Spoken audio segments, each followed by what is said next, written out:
तो नमस्ते दोस्तों, आज अपने सिविल की सेकंड क्लास लगाएंगे। इसमें मोस्ट जो क्वेश्चन आएंगे आज उनके बारे में बात करते हैं। तो ज्यादा टाइम नहीं लेते हुए अपने क्वेश्चन स्टार्ट करते हैं। कल की क्लास सबको समझ में आ गई थी क्या? हाँ, मैंने भी देखा थोड़ा सा इशू था राइटिंग का, वो तो मैंने आपको पहले ही बताया था कि उसमें थोड़ा सा कॉम्प्रोमाइज करना। और बाकी चलो आज अपनी प्रथम क्लास लगाते हैं। सेकंड सॉरी, वो प्रथम श्रेणी।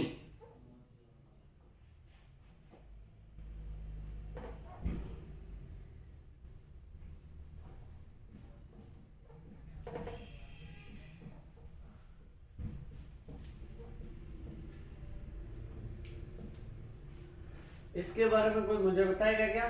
प्रथम श्रेणी ईंट। अब देखो, ईंटों की भी श्रेणी होती है। जैसे अपने साधारण भाषा में बोले तो 1 नंबर ईंट, 2 नंबर ईंट, वो। पर इसमें आता है प्रथम श्रेणी ईंट किसे कहते हैं। ये अच्छी तरह तब लाल रंग की होती है और पूर्ण रूप से ये गर्म हुई होती है।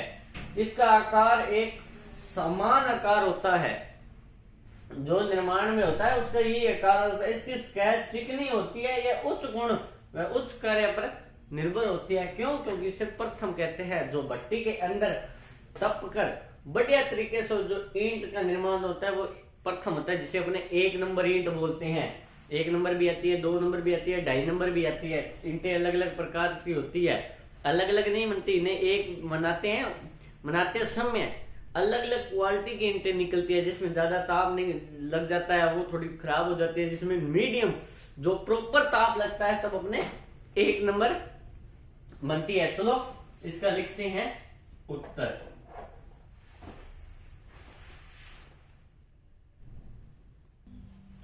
तो ये इसका उत्तर होगा। यह अच्छी तरह लाल या तोमर रंग की ईंट होती है। इसका आकार व आकृति एक समान होती है। इसकी सतह चिकनी होती है। उच्च गुण के कार्य में काम आती है, मतलब उच्च श्रेणी के जो काम आते हैं। ये सबसे ज्यादा गंगानगर और हनुमानगढ़ क्षेत्र में पाई जाती है, क्योंकि वहां की मिट्टी के साथ साथ वहां का पानी भी मीठा होता है, जिसके कारण हमें प्रथम श्रेणी की ईंट प्राप्त होती है।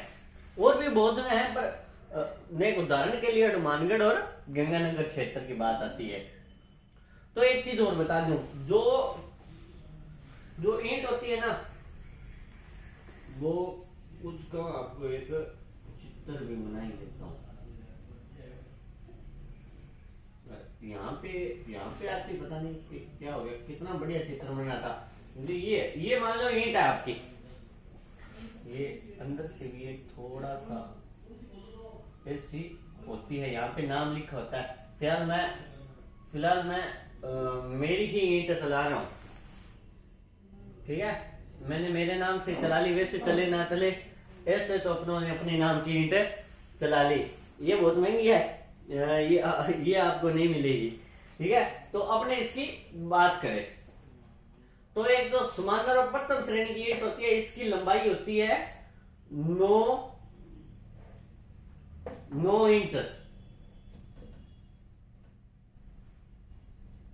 9 इंच लंबाई। अब इसकी ये जो चौड़ाई है, ये वाली लंबाई, अभी ये साइडों वाली लंबाई की बात करिए, मैं इस साइड की लंबाई की बात कर रहा हूं। तो ये 4.5 इंच होती है। अब इसकी मोटाई की बात करें, और मोटाई तो कैसे दिखेगी आपको?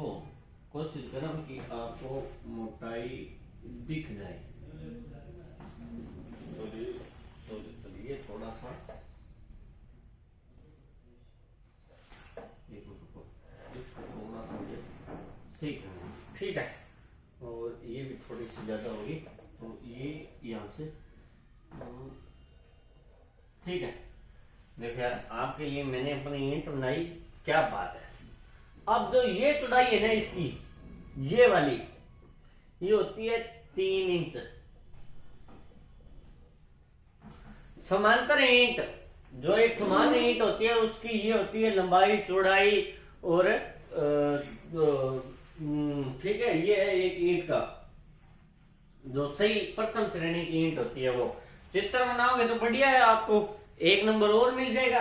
नहीं बनाओगे तो वैसे भी कोई इशू नहीं है, पर इसका आंसर यही था। और ये क्वेश्चन आपके 2019 में आया था, चेक कर लेना। अगर मेरे किसी भी बात में डाउट हो, गूगल आपके पास रहा, चेक कर सकते हो। मेरे दिए गया टाइमिंग बिल्कुल करेक्ट होगी और यह क्वेश्चन आया था और इस बार भी आने की दम रखता है। ईंट से जुड़ा क्वेश्चन पक्का आएगा, इसका मैं कह नहीं सकता, पर ये चित्र और ईंट से जुड़ा क्वेश्चन जरूर आएगा।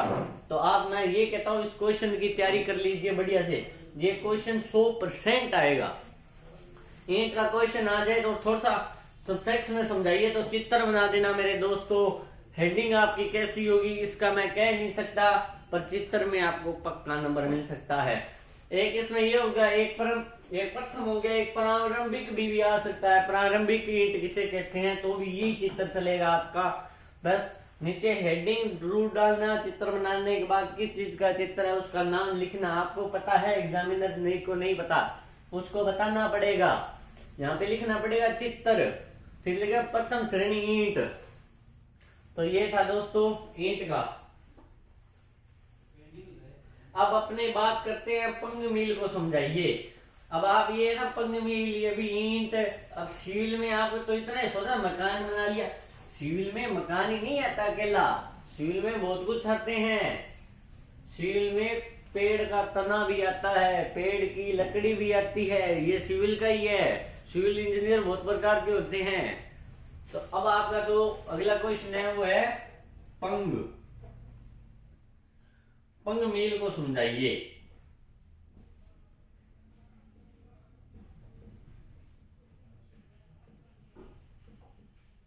तो जी हम इसको जरूर समझाएंगे। पंग मील, ईंट मर्दा पंग मील कहते हैं जो मिट्टी को तैयार करती है। वो मशीनें होती है ना, आज के टाइम में मशीनें हैं, पहले लोग पैरों से करते थे, आज के टाइम में मशीनें हैं, जिसमें इस प्रकार की एक मशीन आती है जो ट्रैक्टर के पीछे ट्राली नुमा बनी होती है और ट्रैक्टर के जुड़ती है और ये पीटियों से चलती है और इसके अंदर एक इस प्रकार की रॉड होती है। ये एक साथ 15,000 ईंटों की मिट्टी तैयार कर सकती है मशीन। इस मशीन में जब डलती है ना मिट्टी, ये भर जाती है और फिर ये उनको गूंथ कर यहाँ से ये उस मिट्टी को बाहर निकालती है, जो तैयार होती रहती है उसको वहां से बाहर निकाल देती है। ये अपने साधारण भाषा में जो मेरा समझाने का नजरिया था उसके। अब अपने बात करते हैं किताबी ज्ञान की बात, जो किताब समझाती है हमें, परिभाषा के द्वारा समझाती है। तो दोस्तों आप देखो और मैं इतने उत्तर लिखता हूं। तो ये रही पंग की परिभाषा। पंग को मृदा मिश्रक भी कहा जा सकता है। दोनों एक ही चीज है। आप ये मत कहना कि सर मैंने ये नाम क्यों लिखा, ये नहीं। पंग लिखोगे तो भी चलेगा, ये लिखोगे तो भी चलेगा, ठीक है। ईंट मृदा का मधुकरण, मधुकरण का अर्थ होता है किसी चीज को मिलाना। मधुकरण का अर्थ मिलाना। ईंट मृदा का मधुकरण करने के लिए उपयोग किए जाने वाली मशीन को मिट्टी मिश्रण कहा जाता है, या किए जाने वाली मशीन को पंग मील कहा जाता है। दोनों एक ही चीज है। हेडिंग सुन लो दोबारा। ईंट मृदा का मधुकरण करने के लिए उपयोग की जाने वाली मशीन को मिट्टी मिश्र कहा जाता है। ये है इसकी परिभाषा। अब अगर मिलाना लिखोगे तो भी चलेगा। ईंट मृदा का मिलान करने वाली मशीन का उपयोग किए जाने वाली मशीन को मृदा मिश्रण कहा जाता है। दोनों एक ही चीज है, दोनों चलेगी। अब अपने बात करते हैं ये किस प्रकार की होती है। यह बाल्टी के आकार की होती है, इस्पात की बनी होती है, लोहे के भी बनी होती है, एक ही है, ज्यादा इशू नहीं है, बनी होती है। इस मिश्रण में प्रतिदिन 30 घन मीटर मृदा तैयार की जा सकती है, जिससे 15,000 ईंट तैयार हो सकती है। एक दिन में 15,000 ईंटें तैयार करने वाली ये है। एक चीज और बताते हो, जब से मशीनें आई है काम में तो तेजी हुई है, पर लोगों का रोजगार भी छिना है। पहले इसी मर्दा को लोग पैरों से गूंथते थे, फिर ईंटें बनाते थे, पर आजकल आधुनिक युग में मशीनों के जरिए ये सारा काम होने लग गया। अब अपने आगे चलेंगे, आगे वाले क्वेश्चन में चलेंगे।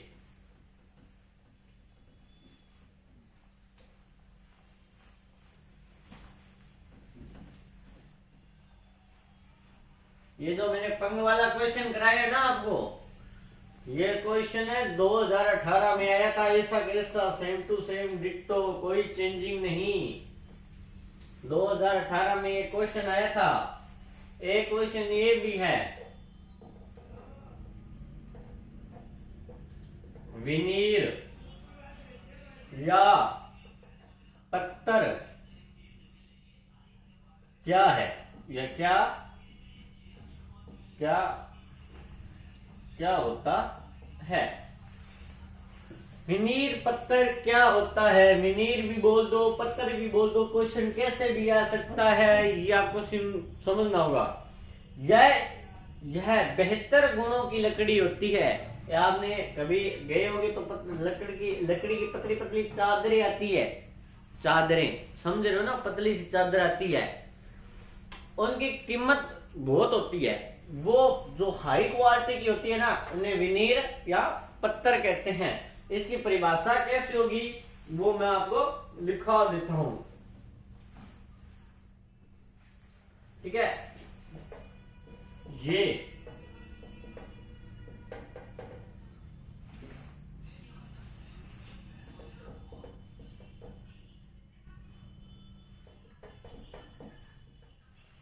यह बेहतर गुणवत्ता की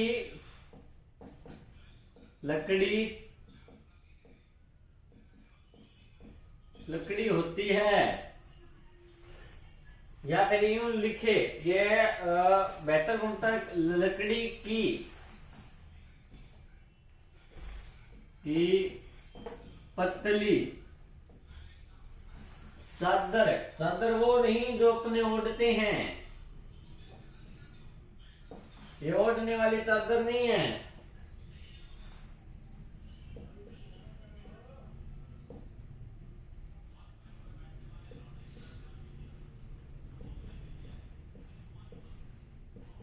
एक चीज याद रखना,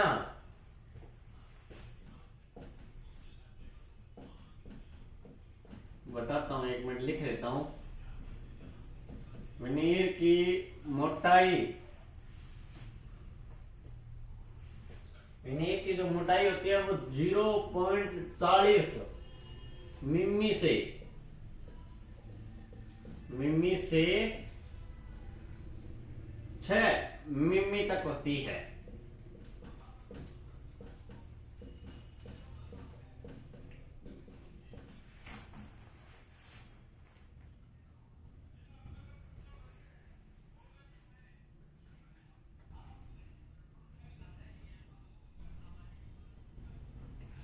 ठीक है, तो ये होती है, यह बेहतर गुणवत्ता की लकड़ी की पतली चादर या स्लाइस को भी चादर कहते हैं, चादर को भी स्लाइस कहते हैं। एक ये पॉइंट याद रख लेना, क्वेश्चन घुमा के भी दे सकता है, स्लाइस या चादर किसे कहते हैं, तो ये भी आ सकता है। होते हैं विनीर की मोटाई 0.40 मिमी से 6 मिमी तक होती है। चादर की चौड़ाई की बात कर रहा हूं, चादर की चौड़ाई एक ये होगी, एक ये होगी, एक ये होगी, ये पतली उससे बड़ी, ऐसे बात होती है। तो इसकी चौड़ाई की बात की जा रही है। इन्हें जब लकड़ी से अलग किया जाता है तो फिर इन्हें एक भट्टी में सुखाया जाता है, उसके बाद जो तैयार होती है वो चादर होती है। तो एक क्वेश्चन तो आपका ये हो गया। ये अभी तक बोर्ड में आया है पर मेरे को याद नहीं आ रहा कि ये किस टाइम आया था, तो थोड़ा सा इसके लिए बताऊंगा ना आपको आगे। मार्कर भी कह रहा है कि आज सर्दी ज्यादा है, आज बच्चों को मत पढ़ाओ, पर क्या करें, एग्जाम पास में है, आपके लिए तो करना पड़ेगा कुछ ना कुछ। ये कुछ नहीं आया था, अब ये साइंस का क्वेश्चन है। जो सामान्य कांच होता है ना, जो अपने घरों में यूज करते हैं, तो उसका सूत्र बताना है अपने सामान्य कांच का।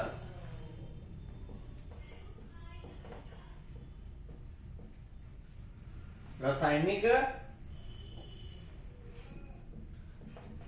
सूत्र या संगठक, कुछ भी कहिए, ये क्वेश्चन आया था आपके। अब मैंने पहले कहा था सिविल एक चीज नहीं है, सिविल बहुत बड़ी है, इसको समझोगे तो बहुत प्रकार के निकलेगी। साइंस इसमें है, मैथ इसमें है, भौतिक विज्ञान इसमें है, पर्यावरण अध्ययन इसमें है, ये बहुत बड़ी है सिविल। अगर मैं कहूं कि मुझे भी पूरी आती तो मुझे भी पूरी नहीं आती, क्योंकि बहुत बड़ी है सिविल। जो जिस फील्ड में सिविल में बच्चा जाना चाहता है, मेरा मानना है कि उससे उसी फील्ड की तैयारी करनी चाहिए, दूसरे में नहीं जाना चाहिए, नहीं तो आपके जो याद की है वो भी चला जाएगा। तो इसका सूत्र है Na2। एक इतना ही नहीं है, आज सोच रहे सर हमें तो याद ही हो गया, CO2 ऑक्सीजन।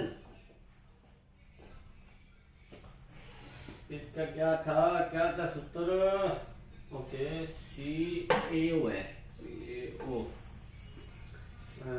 और क्या था, और भी था यार, इतना नहीं ना। हाँ, 6 साइन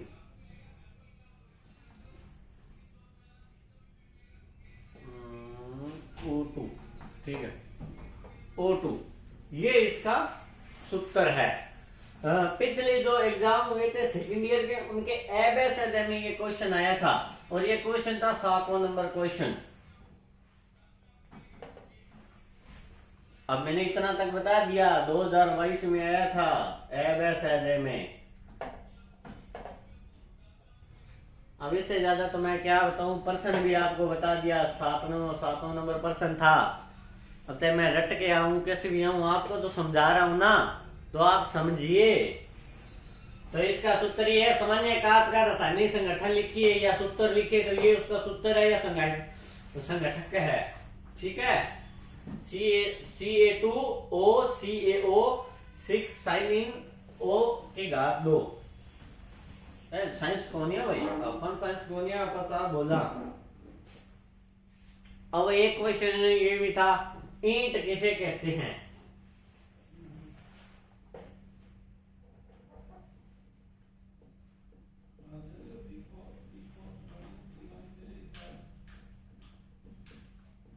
हाँ, ईंट किसे कहते हैं, कोई बताएगा?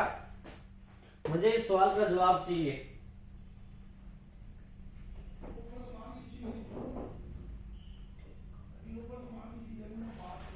तो ईंट एक इमारत की होती है जो ठोस एवं सटीक होती है। अब मान लीजिए ये जो बिल्डिंग खड़ी है, ये ईंट में तो खड़ी है, तो मैं इसकी आपको परिभाषा लिख देता हूं, फिर आप देख लीजिए इसकी परिभाषा। तो ये इसकी परिभाषा है, जो किताबी परिभाषा है। ईंट एक इमारती इकाई है, जैसे मैंने बताया था, ईंट को इमारतों में काम लिया जाता है, तो इकाई तो वो होगी इकाई जो कठोर तथा टिकाऊ पदार्थों के द्वारा बनी है। मिट्टी बहुत कठोर है, आजकल तो सीमेंट का यूज करें, पर जो पुराने मकान है उनमें मिट्टी का ही उपयोग हुआ है, और वो आज तक कभी खत्म भी नहीं हुए। यहाँ उनकी देखभाल ना किया तो वो एक अलग बात है, पर वो मकान हमेशा टिकाऊ होते थे। प्राचीन काल से ही ईंटों का उपयोग हो रहा है। अब आप प्राचीन काल से कैसे, तो मैं आपको बता देता हूं, चीन की सबसे बड़ी दीवार जो चीन की है, उसका एक उदाहरण भी लिख लेना आप है, तो आपका थोड़ा सा इंटेलिजेंट भी है। चीन की बड़ी दीवार किस किस को पता है, ये कौन से सन में बनी थी?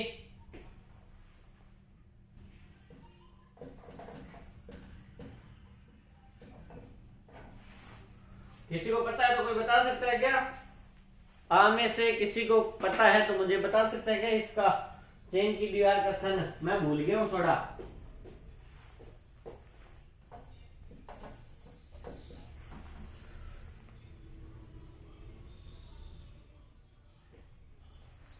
ईसा से 1210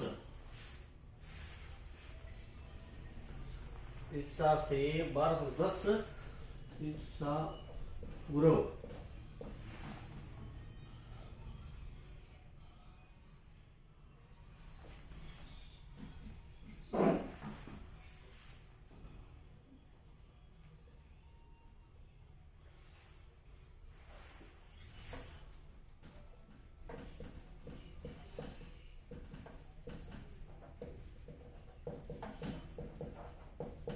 जी हाँ बिल्कुल, चीन की जो बड़ी दीवार है उसका निर्माण, चीन की जो बड़ी दीवार है उसका निर्माण ईंटों से किया गया है। 210 ईसा पूर्व उसका निर्माण किया गया था। ठीक है, तो मतलब ईंट तो उससे भी पुरानी है, ये तो है नहीं कि चीन ने निर्माण की है, ऐसा तो है नहीं ना। तो ये उससे भी पुरानी ईंट है। एक मैंने उदाहरण दिया है आपको, उदाहरण आप और कोई भी दे सकते हो, इसमें कोई सुनिए, पर मैंने एक उदाहरण दिया आपको। तो ये हो गया था आपका ईंट। एक क्वेश्चन है और जो आया भी था 2019 में, इलाहाबादी टेल। ये क्वेश्चन 2019 में आया था और बच्चों को बहुत कंफ्यूज किया था इस क्वेश्चन ने कि इलाहाबादी टाइल क्या होती है।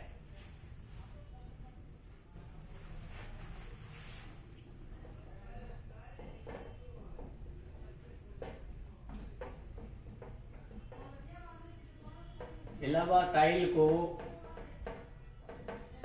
समझ जाइए। ये 2019 में क्वेश्चन आया है मेरे प्यारे विद्यार्थियों, 2019 में क्वेश्चन आया था।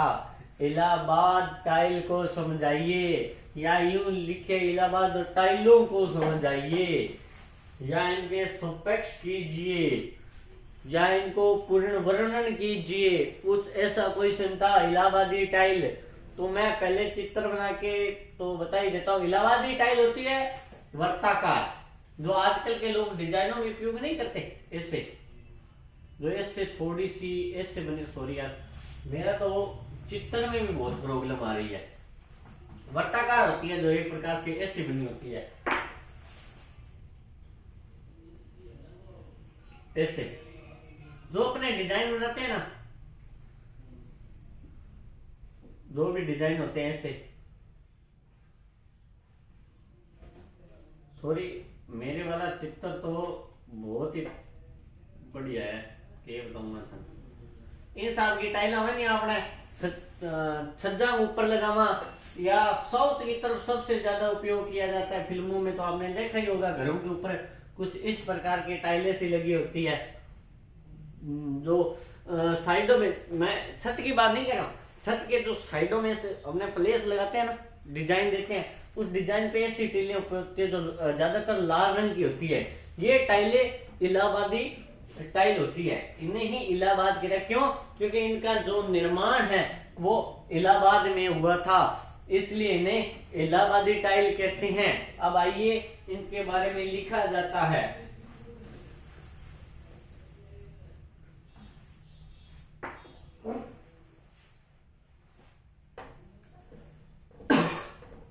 पहला तो वही इलाहाबाद को नाम आ गया, पहला तो वही लिख लियो, अगला लाग से कि थोड़ा पढ़िया लिखा है।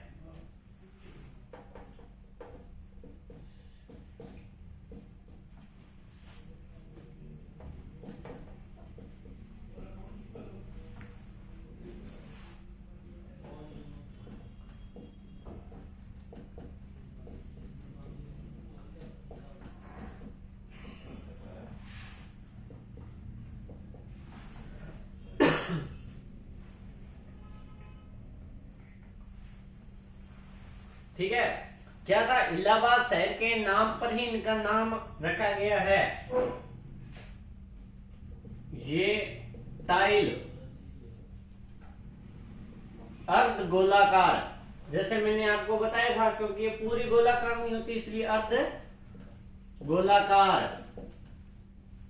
देखो पूर्ण होती तो गोल होती, पर ये गोल नहीं है, ये क्या है, ऐसी है, कुछ ऐसी किया और ऐसे ऐसे होगी, तो ये अर्ध गोलाकार हो गया ना। हाँ बिल्कुल,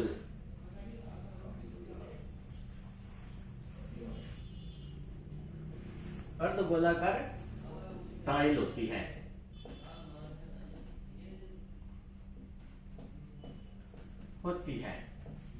यह है। देखो एक चीज और बता दूं, थन है, यह सुंदर भी होती है देखने में। जो अपने यूज करते हैं उनका टाइम के साथ उनकी सुंदरता थोड़ी थोड़ी सी चली जाती है, पर ये जो टाइल होती है इनके कलर करो वापस सुंदरता आ जाती है। सस्ता टिकाऊ सुंदर काम। पर ये अपने इनको जो है नीचे नहीं लगा सकते, इनको बस कॉरिडोर पे ही लगा सकते हैं या छज्जों पे लगा सकते हैं, जिसे अपने छज्जे कहते हैं। तो उनकी सुंदरता उभारने के लिए ये टाइल थी।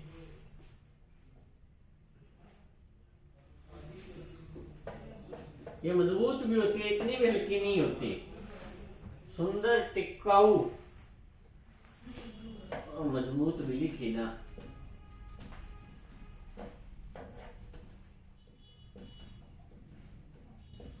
ये लीजिए, सुंदर टिकाऊ एवं मजबूत होती है। अब इसके नीचे आप अगर चित्र बना दो तो सोने पे सुहागा हो जाएगा।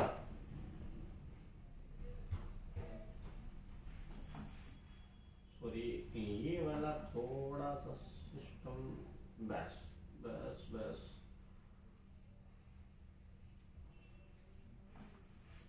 मेरे वाले चित्र की तरफ मैंने बताना, मैं समझा रहा हूँ बस आपको कि चित्र बनाना है।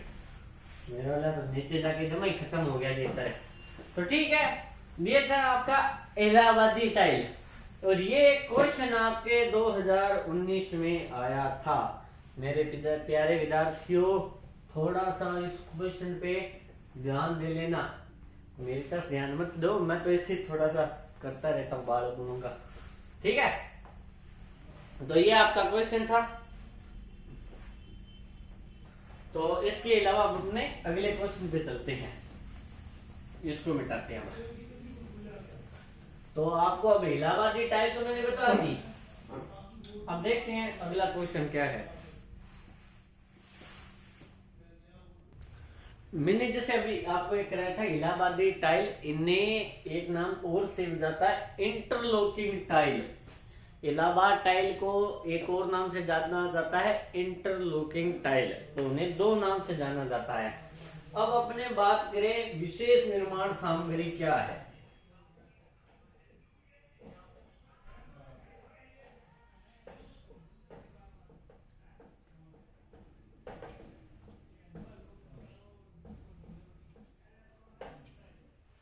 विशेष निर्माण सामग्री क्या है, अब ये बताना है। तो विशेष निर्माण सामग्री क्या है वो बताना है। जैसे जल रोधी, जिनमें जल से कोई फर्क नहीं पड़ता, या जंग नहीं लगती, या जिनके आग नहीं लगती, या जिनके तापमान का कोई असर नहीं होता, उन्हें विशेष निर्माण सामग्री कहे जाते हैं। जो जैसे कई लकड़ी होती है जिनमें आग नहीं लगती, तो वो भी विशेष निर्माण सामग्री में से आती है। तो ये होती है विशेष सामग्री। तो मैं इनको आपकी परिभाषा लिख देता हूं आपको। तो जैसे अपने बात की थी विशेष सामग्री के अंतर्गत जल रोधक सामग्री, दीमक रोधक, ऊष्मा और ध्वनि अवरोधक सामग्री जैसी मुख्य सामग्रियां आती है। ये विशेष सामग्री क्या है, या इसमें क्या क्या आता है, तो यही आता है विशेष सामग्री के अंतर्गत जल रोधक सामग्री, दीमक रोधक, ऊष्मा और ध्वनि अवरोधक। मतलब जहां पे इनका उपयोग होता है वो एक विशेष हो जाता है। मैंने इस कमरे में जैसे यूज किया तो मेरी इस कमरे से बाहर आवाज नहीं जाएगी और बाहर की आवाज अंदर नहीं आएगी। तो ये क्या है, ये विशेष सामग्री है। क्या आएगी इसमें, ध्वनि रोधक। तो ये ध्वनि रोधक सामग्री है। कई बार जैसे मैंने फर्स्ट क्लास लगाई थी तो वहां पे ध्वनि रोधक नहीं था, मैं बोल रहा था तो मेरी आवाज गूंज रही थी उसके अंदर, तो वहां पे इसका उपयोग नहीं किया गया था। इसमें एक और भी आता है जो इसमें मुख्य होते हैं, इनमें फाइबर क्या है, इनमें फाइबर भी मुख्य है। जहां पर फाइबर का उपयोग हो जाता है वो भी एक मुख्य है निर्माण सामग्री में। तो ये आपका हो गया निर्माण सामग्री। इसके बाद अपने कुछ और देखेंगे।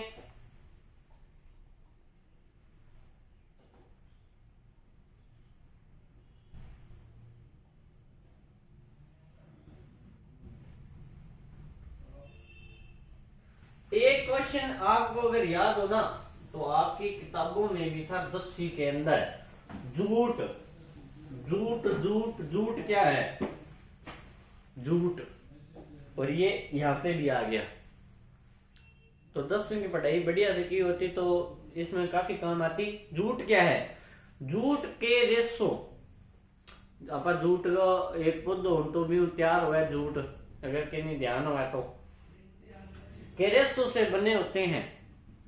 जूट एक पौधो है, भी पौधा जो रेशो है बिना जूट बोली जाए, ब्यूं तैयार हुआ है, ब्यूं के हुआ, ब्यूं कपड़ा तैयार हुआ है, चटाई तैयार होती है, पैमाना तैयार होते हैं, शादी वाले कार्ड भी कई उसी से भी तैयार होते हैं। तो वो एक पैमाना होता है। तो अपने इस पे लिखते हैं कि जूट क्या है, समझाइए जूट क्या है। तो देखो जूट के रेशों का मुख्य उपयोग, देखो मेरा आज मेरे को लगता है मार्कर भी जवाब दे रहा है, ये भी एक न्यू मंगवाना पड़ेगा। कौन है, बात तो कोई दिख भी नहीं रहा सर्दी के कारण है। चलो कोई ना कोई तो आएगा। जूट के मुख्य उपयोग चटाई और सुत्ती,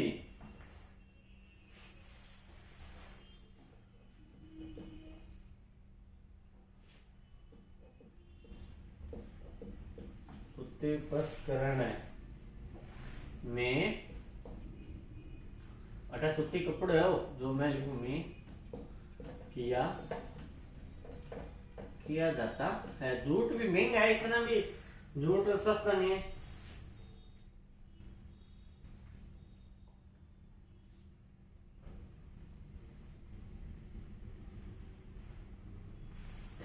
इस फाइबर का उपयोग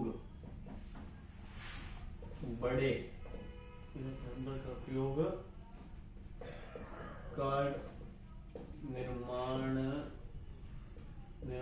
में बड़े पैमाने पे किया जाता है।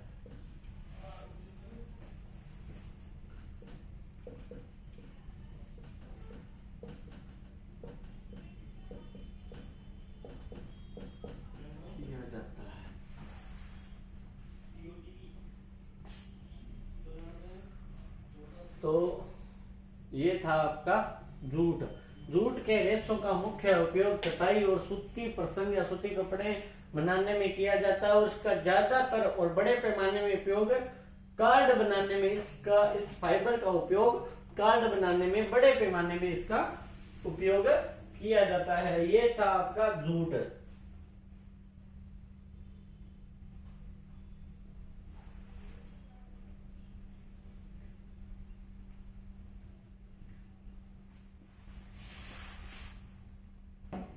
अब देखो गुरुजी, जूट को कपड़े बनाने में आने लगे उपयोग है, इनको सिविल इंजीनियरिंग के करें। तो मैं बता देता हूँ कि सिविल इंजीनियर जो है वो जूट पर शोध कर रहे हैं। एक से पता चला है कि जूट से कंक्रीट जो होती है उसमें मजबूती आती है और ज्यादा, और उसकी जो गुणवत्ता में कोई कमी होती है तो वो जूट पूर्ति कर है। एक शोध के मुताबिक ये पता चला है कि जूट आने वाले समय में सिविल का एक बहुत बड़ा हब या एक बहुत बड़ा उपयोग हो सकता है। ये था जूट के बारे में। झूठ नहीं है, जूट है, जूट। अरे मैं झूठ क्यों बोलूंगा, बच्चे आ भी ना। एक आता था गिलास, हाँ गिलास, लड़का बड़ा होशियार है आजकल।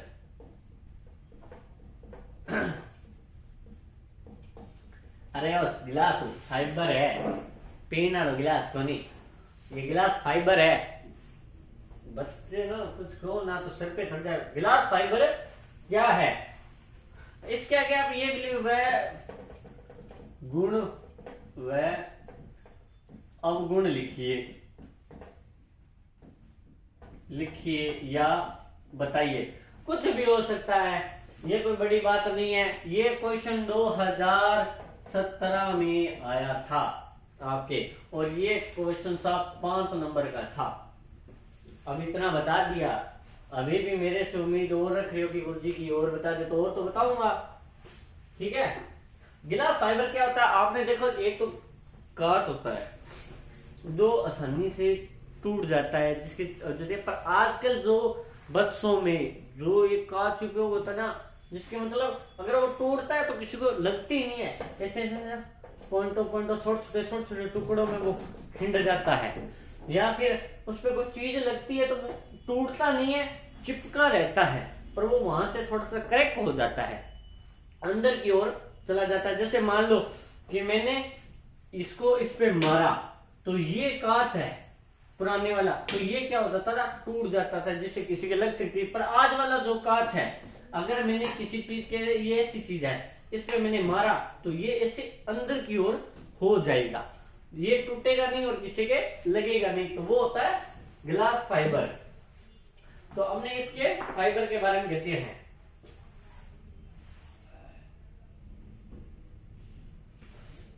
अब इसे फाइबर गिलास भी कहते हैं।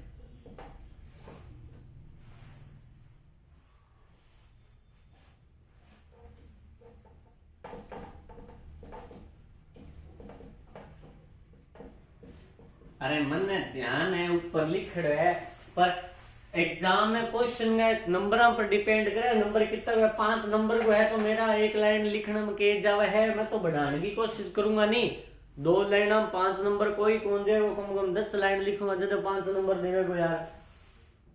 इसे फाइबर गिलास भी कहते हैं। और ये गिलास जो होता है ना, फाइबर गिलास, यह है कांच के महीन, कांच होता ना, कांच है उसके अत्यंत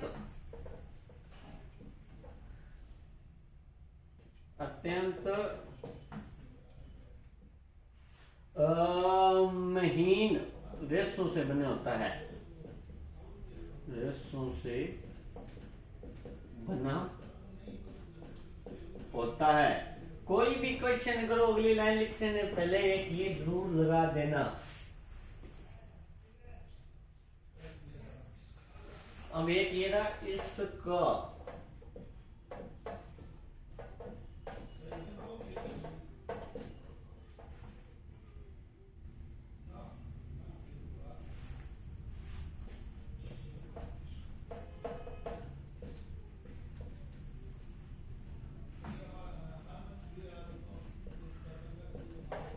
कहा जाता है, पक्का नहीं, कहा जाता है कि इसका आविष्कार 1938 में अमेरिका में हुआ था, जब एक वैज्ञानिक जी शोध कर रहे थे, लिक्विड के साथ फॉर्मूला बना रहे थे, और उनके हाथ से, जो आप कहते हैं ना, उसको लिक्विड की जो बोतलें होती है वो कांच की होती है, वो बोतल उनसे हाथ से छूट गई थी। जो नीचे पड़ने के बाद उन्होंने देखा कि वो बोतल टूटी नहीं है, छोटे छोटे फाइबरों में एक तरह से एक संरचना में बदल गई है, टूटी नहीं थी, पर वो पहले जैसी भी नहीं थी। उस समय गिलास फाइबर या फाइबर गिलास का निर्माण हुआ 1938 में पहली बार, और आजकल हर एक वाहन में इसका उपयोग होने लग गया है, मनुष्य की सेफ्टी और उनको ध्यान में रखते हुए। तो ये तो था इसका परिभाषा, और इसका कब निर्माण हुआ ये। अब बात करते हैं गिलास फाइबर के गुणों की। तो यहाँ पे तो आना नहीं है, तो मैं एक बार इसके मिटा लेता हूं। गुण अपने हमेशा पॉइंटों में लिखेंगे, ऊपर पहले लिखना गिलास फाइबर के गुण, तो जिससे आपको आसानी होगी। पॉइंट बनाओ तो गिलास फाइबर के गुण। तो अपना जो पहला गुण है, इसमें सतह क्षेत्र के वजन में भी कम होता है।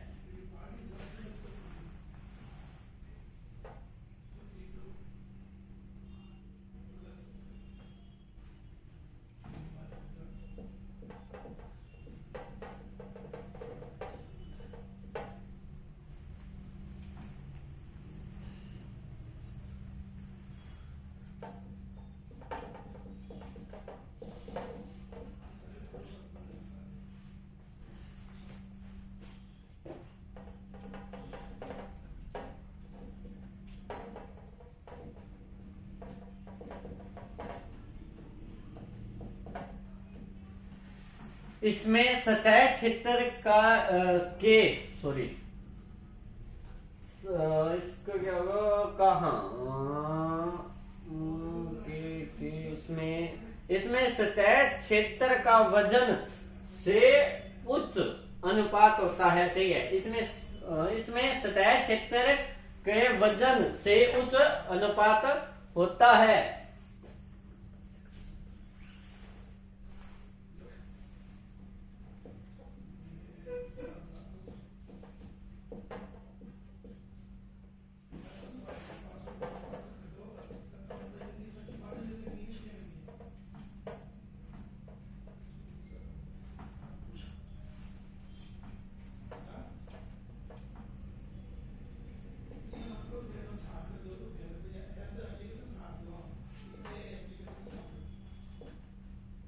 अच्छा थर्मल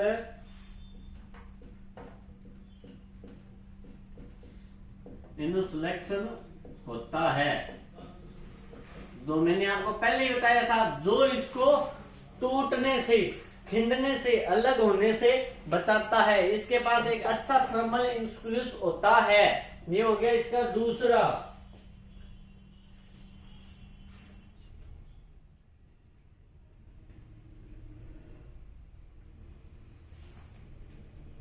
इसकी जो टूटने की जो क्षमता है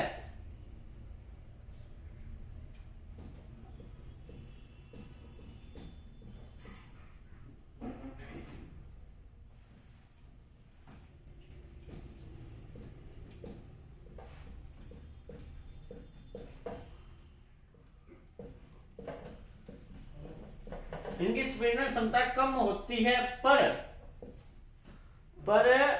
इसको जो होता है प्लास्टिक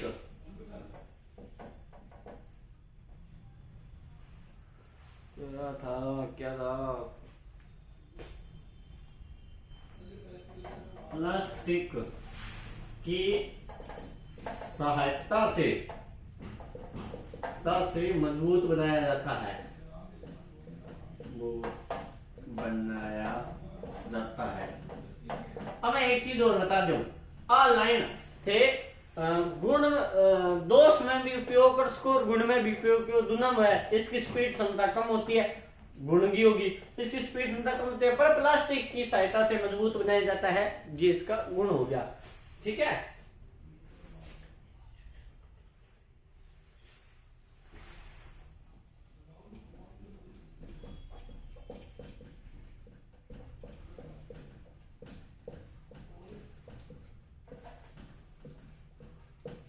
ये संरक्षण प्रतिरोध होता है। ये मेरा मार्कर भी अभी जवाब देने लग गया, और मैं ये क्वेश्चन करा के अगले क्वेश्चन पे भी अपने को चलना है। ठीक है। तो अभी एक मुख्य जो बातें थी, ये चार थी, वैसे आप इसको ये इसमें रासायनिक प्रतिरोध होता है वो आप आगे लिख लेना। पर अभी आपको मैं क्लास कराना जरूरी है, नहीं तो क्लास छूट जाएगी आपकी। अरे यार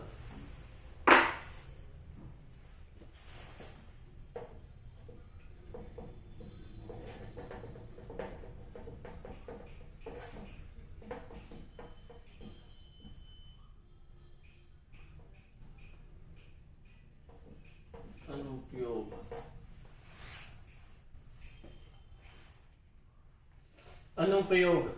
ठीक है। तो अपने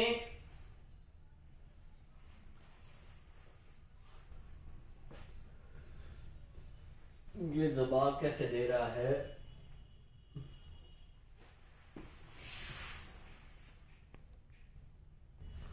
तो इसका अनुप्रयोग कहां कहां पे किया जाता है, या इनका उपयोग कहां कहां पे किया जाता है अपने ये लिखेंगे। तो इनका उपयोग ग्लास फाइबर का उपयोग ध्वनि आवाज, जो अपने पहले भी क्वेश्चन किया था, उसको रोकने के लिए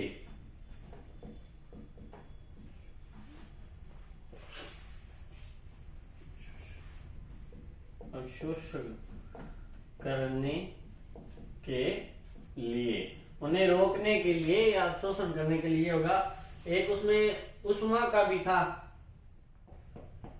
गर्मी, लाश का उपयोग गर्मी रोकने या बढ़ाने के लिए किया जाता है, किया जाता है। अब बात करें तीसरे पॉइंट की, तो इसका उपयोग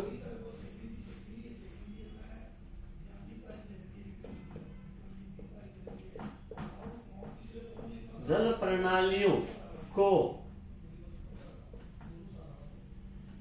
ठंडा या गर्म करने के लिए किया जाता है।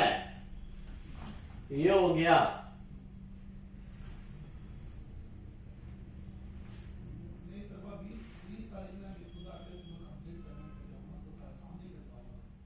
और इनका एक उपयोग ग्रीन हाउस, कौन सा, ग्रीन हाउस निर्माण के लिए भी किया जाता है।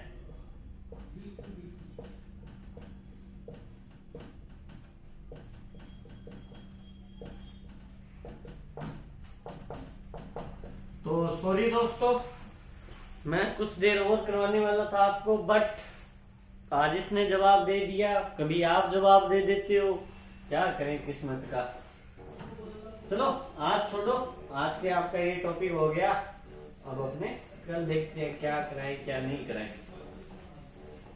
ठीक है।